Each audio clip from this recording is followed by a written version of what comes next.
Hi friends, this is your pal Scott Garibay, and today we're going to talk about the Dungeons and Dragons third-party Dungeons and Dragons and the third-party creator license myth. All right, so where are we right now? We're in a very interesting time. We are right now absorbing the hit from the OGL, from the D&D OGL Crisis D&D killer wave. So 2023, the OGL Crisis occurs.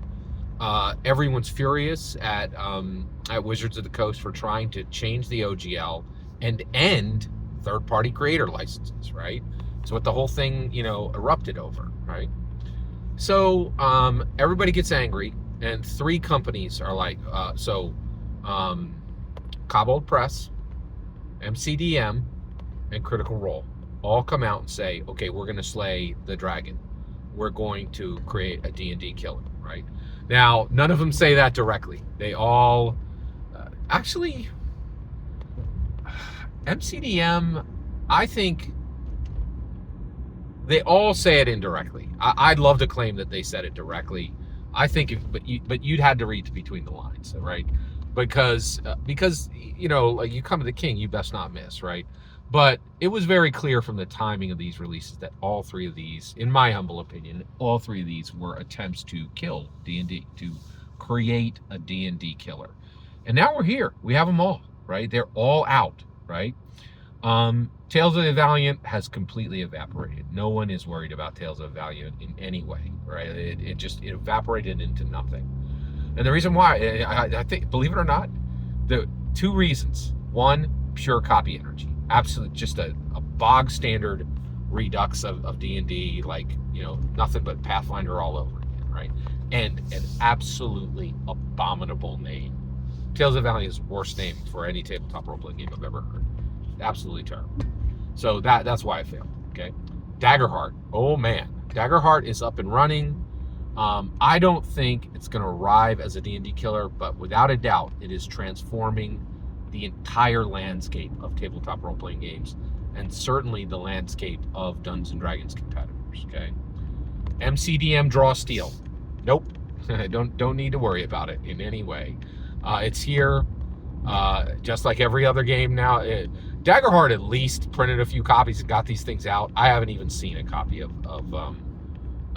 Draw Steel. And again, I think and one of the biggest things right now is, literally, it seems like Hasbro is the only company in the world that can, at scale, reliably design, write, print, distribute to the shelf, right? Nobody else can do it anymore. Literally, Brandon Sanderson, who made $55 million on two Kickstarters, $55 million from two crowdfunding efforts, could not print and get Cosmere on the shelf. Literally, it's out right now. It's nothing but ones and zeros. It's vapor, right? Unbelievable, okay? All right, let's get to the point here. Let's talk about the third-party creator license myth, okay? So I was just listening to a guy who was talking about Draw Steel, right?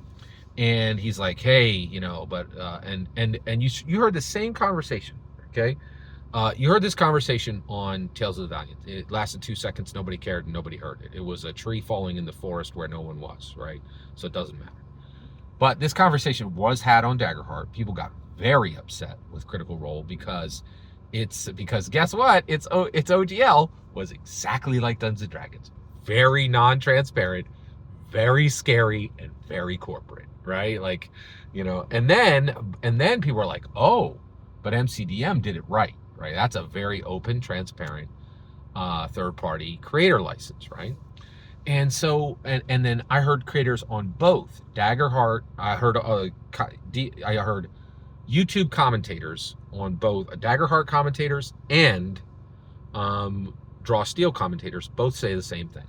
They're like, a game needs what really matters with these games, if they're going to succeed, is a third-party creator license that's open and transparent. And if you don't have that, your game's not going to succeed.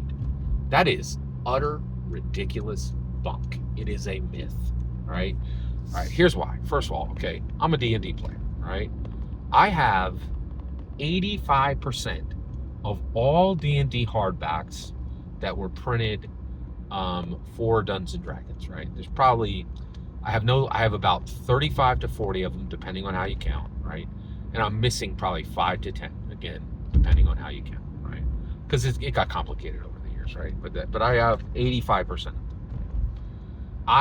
I am extremely dedicated to running these and probably play more D&D than, have played more D&D than, more 5th edition D&D than anyone you know, right? And the reality is, where we land is even at that pace, I could not possibly run all of those books, right? And then, in addition to that, so I only dedicate 51% of my time to Dungeons & Dragons. I do run other tabletop role-playing games. You could tell that because I literally recap the synopsises and the campaigns right here on my channel, right? And so when I'm not running Dungeons & Dragons, then at that point, I am going to run other tabletop role-playing games, right? I don't need anything from any third-party creator. The idea that anyone needs third-party creator content is ludicrous. It's absolutely ludicrous, especially on Dungeons & Dragons, right? So first of all, okay, there's a new, not only are you not going to be able to run all of the official canon hardbacks that D&D makes, there's just not enough time. They release every 3 months. You can't run a single one of those books in 3 months, right? It's ridiculous, right? And then in addition to that, since 5th edition came out, there is literally an entirely new category of D&D canon, right? You don't even need to touch that crufty junk over in DM's Guild. There are an additional 20 to 30 books under the D&D partnered content section, which is all 100% D&D canon, and now literally includes Lord of the Rings, right? It's incredible. There's no possible way you could even run the official content on D&D. And that's if you just ran D&D and nothing else, and no one should do that. You should run D&D at a 51% ratio. You should always run more D&D than you run anything else. But you should run other tabletop role-playing games, right? So with that, you arrive at a point where absolutely no one needs a single module. No one needs anything from any third-party content creator. No one, right? And this is why they moved in 2023 to shut this down, right? And the reality is, you guys forget, right? Like, yes, right? When they opened up the OGL in 2003, it went gangbusters for 5 years. In 5 years, we had a tsunami of splat books that were nothing but pure slop junk, okay? We don't need any third-party creator licenses for any game now, including Dungeons & Dragons. It is a myth, okay? It is just an old opinion based on wrong thinking, and it should be abandoned. And at this point, we no longer need third-party content creator licenses for any game. Not Daggerheart, not Drawsteel, and nobody cares whether it's one on Tales of Valiant or not. Or for D&D. Every single word you just heard in this video is my humble opinion. Nothing more, nothing less.